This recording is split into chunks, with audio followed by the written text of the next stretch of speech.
नमस्कार दोस्तों, America Iran युद्ध पर बहुत बड़ी अपडेट आ रही है। आपको बता दें कि पहली बार अमेरिका इजराइल ईरान के मध्य जो जंग चल रही है, अब उस बारूद की आग, अब उसकी आंच है वो भारत तक आ चुकी है।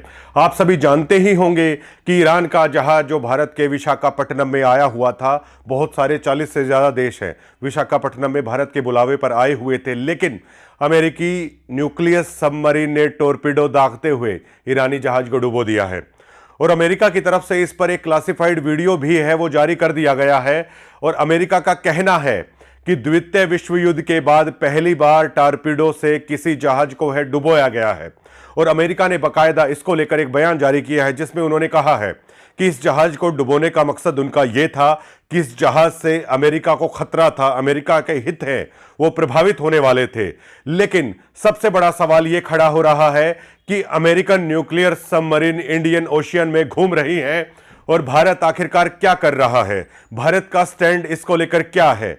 और इस मुद्दे पर प्रधानमंत्री नरेंद्र मोदी की चुप्पी है, बहुत बड़े सवाल है वो खड़े करते हुए नजर आ रही है।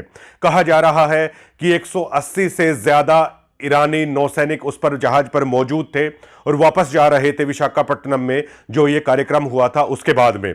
और अमेरिकी टॉरपीडो से जब वो जहाज डूबा कल देर रात को, तो उसमें तकरीबन 32 लोगों को श्रीलंकन नौसेना ने श्रीलंकन नेवी ने बचाया और हॉस्पिटल में पहुंचाया। और 80 से ज्यादा लोगों की अभी तक इस पर पुष्टि भी हो चली है।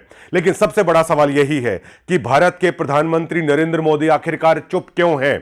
और क्या यह सवाल खड़ा नहीं होता कि भारत के निमंत्रण पर वो ईरानी जहाज विशाखापट्टनम में आया था और अमेरिका की न्यूक्लियर सबमरीन ने टोरपीडो दागते हुए उसे डुबो दिया है। तो सबसे बड़ा सवाल दोस्तों यह खड़ा होता है कि भारत के प्रधानमंत्री नरेंद्र मोदी की चुप्पी आखिरकार इस मुद्दे पर कब टूटेगी। न्यूक्लियर सबमरीन अमेरिका की इंडियन ओशियन में घूम रही है, लेकिन क्या इंडिया उसे डिटेक्ट नहीं कर पा रहा है। और सबसे बड़ा सवाल यह खड़ा होता है, हालांकि श्रीलंका के द्वारा जो इस मुद्दे पर बयान जारी किया गया है वो ये है कि अंतर्राष्ट्रीय सीमा के भीतर यह कार्रवाई की गई है। लेकिन दोस्तों, क्या अमेरिका ने भारतीय महासागर में जो ये कार्रवाई की है, क्या इंडियन ओशियन में जो भारत का दबदबा अब तक होता था, क्या भारत के दबदबे को चुनौती देने की कोशिश एक तरीके से नहीं की गई है।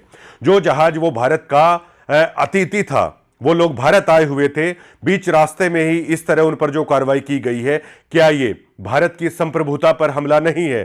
क्या भारत में जो लोग गेस्ट बनकर आए हैं, क्या ये उस पर हमला नहीं है। और क्या एप्स्टीन फाइल के खुलासे को लेकर प्रधानमंत्री नरेंद्र मोदी अभी तक इस मुद्दे पर क्यों खामोश है, यह बहुत बड़ा सवाल खड़ा है वो यहां पर हो रहा है। लेकिन दोस्तों, इसके साथ साथ जो ईरान अमेरिका की जंग है अब लगातार बढ़ती जा रही है। अब तक इस पर सबसे बड़ी अपडेट यह है कि ईरान की तरफ से बार बार यह कहा जा रहा है कि वो अमेरिका से बातचीत को लेकर तैयार है, लेकिन अमेरिकन राष्ट्रपति डोनाल्ड ट्रंप ने कह दिया है कि यह बातचीत का समय है वो पूरा हो चला है। अब पूरी तरीके से ईरान पर अमेरिका हावी होना चाहता है। अमेरिका की तरफ से जो एडवाइजरी, जो बयान जारी किए गए हैं, उनके मुताबिक अमेरिका ने कहा है कि ईरान के आसमान पर लगभग पूरी तरीके से एयर सुपीरियरिटी हासिल कर ली गई है। और अमेरिका यह भी कह चुका है कि अमेरिका और इजराइल जल्द ही ईरान की धरती पर है, अपने सैनिक भी हैं वो उतार सकते हैं। अमेरिका किसी भी तरीके से ईरान को बख्शने के मूड में नहीं है, लेकिन अभी तक अमेरिका अपनी सेना वहां पर इसलिए नहीं उतारी है क्योंकि ईरान का जो टेरेन है, जो भौगोलिक स्थिति है, चारों तरफ ईरान दुर्गम पहाड़ियों से घिरा हुआ है। ईरान के अंदर घुसना इतना आसान नहीं है। और अमेरिका इसलिए भी कदम रख रहा है क्योंकि अमेरिका इस तरीके से वियतनाम में भी परिणाम देख चला है। जब वियतनाम में अमेरिकन सैनिक गए थे, अमेरिका इस तरह के टेरेन कितने कठिन होते हैं यह अफगानिस्तान में भी देख चुका है। इसलिए अमेरिका सोच रहा है क्या ईरान के अंदर सेना उतारनी चाहिए ना नहीं उतारनी चाहिए। लेकिन जिस तरीके से यह जंग बढ़ती जा रही है, उससे इसके जल्द खत्म होने के आसार नहीं है। लेकिन भारत का इस मुद्दे पर बिल्कुल ना बोलना, जबकि इंडियन ओशियन में अमेरिका ने टॉरपीडो दागकर ईरान के नौसैनिक जहाज को डुबो दिया है, यह बहुत सवाल खड़े कर रहा है।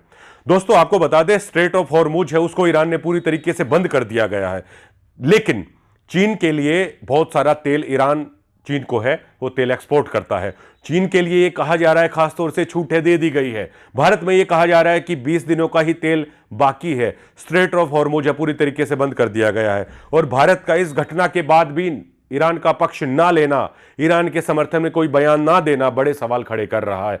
ऐसे में दोस्तों, क्या आप सोचते हैं कि जहां भारत 50% से ज्यादा तेल है स्ट्रेट ऑफ हॉर्मुज से भारत का आता है। इतनी बड़ी कार्रवाई होने के बाद भी भारत की चुप्पी, क्या ईरान को जिस तरह चीन को उसने उनके शिपमेंट जाने की छूट दी है, क्या आपको लगता है कि वो भारत के लिए अब ऐसा करने वाला है? कतई भी ऐसा नहीं करने वाला है। लेकिन दोस्तों, इस जंग ने एक चीज और दिखाई है, भारत की यहां पर तारीफ करनी बनती है, क्योंकि आप जानते होंगे रशिया और यूक्रेन के बीच में युद्ध को 4 साल से ज्यादा हो चले हैं और रशिया वहां पर फंसा हुआ है।